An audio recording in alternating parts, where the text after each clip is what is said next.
எங்கே bad comment வருதோ அங்கே நம்ம வளர்ந்துக்கிட்டு இருக்கோன்னு அர்த்தம். அடையாளம் இல்லாதவங்களுக்கு யாருக்கும் பேட் கமெண்ட் வராது.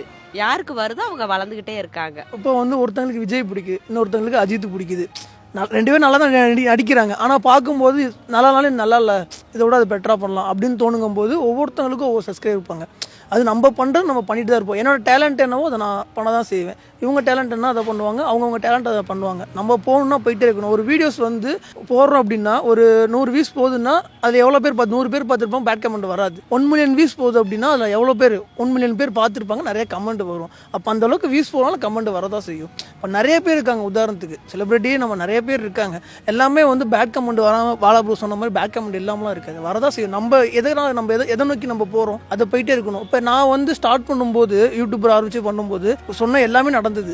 என்ன பொழப்ப கேட்டுட்டு போய் பண்ணிட்டு இருக்கான், அதை இப்படி பண்றான், என்ன இது பண்றாங்க. இப்போ நல்ல ஒரு ரீச் எங்கே போனால் தெரியுது பார்க்குறாங்க போது இப்போ சொல்கிறாங்க நாங்களும் பண்ணலான் இருக்கோம். சொன்னவங்களே சொல்கிறாங்க, பேர் சொல்ல விரும்பல, நாங்களும் பண்ணலான் இருக்கோம், ஐடியா கொடுங்க அப்படிங்க. அதுக்காக இல்லை நான் பண்ண மாட்டேன்னு சொல்ல மாட்டேன். உன்னோட டேலண்ட் நான் சொல்கிறேன், உன்னால டேலண்ட் தான் நீ பண்ணு. உன் ஸ்டைல் ஒவ்வொருத்தவங்களுக்கும் ஒவ்வொரு டேலண்ட், அதை வெளிக்காட்டு நம்ம காட்டிட்டு தான் இருக்கணும். இங்கே திட்டுறாங்கன்னு சொல்லிட்டு நம்ம வீட்டுக்குள்ளே போய் முடங்கி போய் உட்காந்துட்டோம் அப்படின்னோம்னா, இப்போ குழந்தை ஓடுது, இந்த பாப்பா டான்ஸ் கிளாஸ் சேர்த்துடுறேன், கால் வலிக்குதுங்குது, இப்போ நல்லா சூப்பராக ஆடும். ஏன்னா அது கால் வலி இருந்தால் தான் அது உணர்ச்சி தெரியும். நம்ம திட்டுறாங்க நம்ம முடங்கி ஒரு இடத்துல இருக்கக்கூடாது. நம்ம அடுத்தடுத்த டேலண்ட்டை நம்ம காட்டி வெளியில் போயிட்டே இருக்கணும்.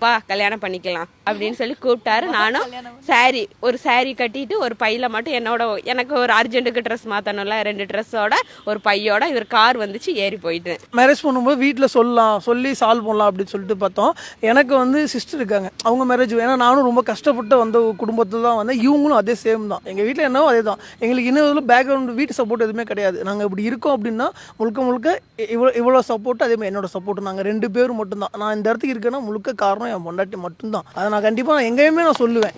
அப்படி இல்லைன்னா யாருன்னு தெரியாது. ஏன்னா நான் அப்போ வந்து பார்த்தீங்கன்னா ரொம்ப சும்மா விளையாட்டு தான் நான் சொன்னேன். அப்போ வந்து ரொம்ப ஒல்லியா ஒரு மாதிரி தான் இருப்பேன். இவள்கிட்ட கூப்பிட்டு கல்யாணம் பண்ண முதல் நாளுக்கு அங்கே வேலைக்கு போகும்போது வேணா ஆள் அப்படி இருக்கான், என்ன நீ இப்படி இருக்க, அந்த பேட் கமெண்ட் நீங்கள் சொல்கிறது வந்து நிறைய எங்களுக்கு வந்திருக்கு. இவனா அக்கா மாதிரி இருக்கா உங்களுக்கு அப்படி நிறைய சொல்லுவாங்க. அப்புறம் நாங்கள் மாறி வந்தால் இவனா உனக்கு தம்பி மாதிரி இருக்கான், அதான் சொல்கிறேன் 1000 சொல்லுவான். நான் அந்த சமயத்தில் நான் நொடிச்சு போயிருந்தப்போ இந்த அளவுக்கு நாங்கள் வந்திருக்க மாட்டோம். வீட்டில் வந்து என்ன பண்ணாங்க, கல்யாணம் பார்த்துட்டு இருக்கப்ப பொண்ணு பார்த்து எல்லாம் பண்ணுவோம். நான் சொன்னேன் கொஞ்சம் பொறுமையாக ஒவ்வொரு இதாக போகலான்னு சொல்லிட்டு. எங்கள் வீட்டில் பேசி பார்க்குறேன், எங்கள் வீட்டில் ஒத்துக்கல. டேரெக்டாக சொல்ல, இன்டெரக்டாக சொல்லி பார்த்தா ஒத்துக்கல. இவங்க வீட்டில் அதே மாதிரி வந்து சொல்லி பார்த்தாங்க, இவளுக்கு பயம், ஒத்துக்கல. டேரெக்டாக என்ன பண்ணா, மாப்பிள்ளைகிட்டே வந்து பிடிக்கல அப்படிங்கிற மாதிரி வந்து சொல்லிட்டான். மாப்பிள்ளை இப்போவே கால் பண்ணு, அவர்கிட்ட சொல்லு, நான் இந்த மாதிரி ஒரு பையனை லவ் பண்ணுறேன் சொல்லுன்னு. அவர்கிட்ட சொன்னதுக்கப்புறம் அவர் அப்படியா, இப்படி தெரிஞ்சிருந்தா நானே கல்யாணத்தை நிறுத்திடுறேன், ஒன்றும் பிரச்சனை இல்லை, பிடிச்சவங்களோட தான் சேரணும் அப்படின்னு சொல்லிட்டு மறு நிமிஷமே எங்கள் அம்மாவுக்கு சொல்லிட்டாரு. அங்கே பிரச்சனை பயங்கரமாக போகும். அவங்க வீட்டில் என்ன பண்ணிட்டாங்க, மண்டைக்கு தெரியாமல் சொல்லியிருக்கோம், பொண்ணு அந்த மாதிரிலாம் கிடையாது. ஆனால் அந்த மாதிரி தான் இருப்பாங்க, சைலண்டாக இருப்பாங்க. இன்னுமே சரி பேசுறது எதுவுமே நல்லா க்ளோஸாக போயிட்டா ஜாலியாக கலாய்ப்பாங்க. மற்றபடி என்ன சொன்னாலும் சரி அது ஒரு சைலண்டாக தான் இருப்பாங்க. பொண்ணு ஏன் பொண்ணலாம் அப்படி பண்ணாது அப்படி சொல்லி அவங்க வீட்டில் சொல்கிறாங்க. இவங்க வீட்டில் சொல்லியாச்சு, மாப்போனா திருப்பி பேசியே போயிட்டாங்க. கல்யாணம் பண்ணி பூ வச்சுட்டு வந்து எல்லாமே பண்ணிட்டாங்க. கடைசியில் பார்த்தா எனக்கு ஒரு பெரிய ஒரு போராட்டமாக போயிட்டு இருந்தது.